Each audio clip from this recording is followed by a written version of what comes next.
to my daddy boss, my best friend, my hubby, asawa ko, my favorite person. Ayun, so today is February 9, 2024.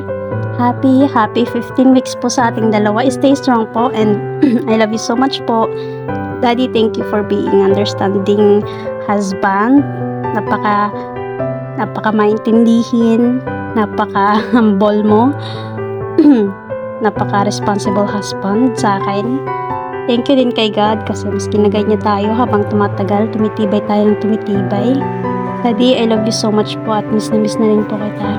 Sana po lagi kang mag-iingat dyan and happy Valentine's na rin po sa'yo.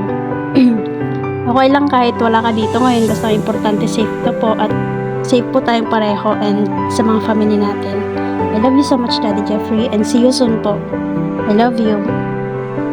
More weeks, month, and year, and more pag-intindi sa ating dalawa.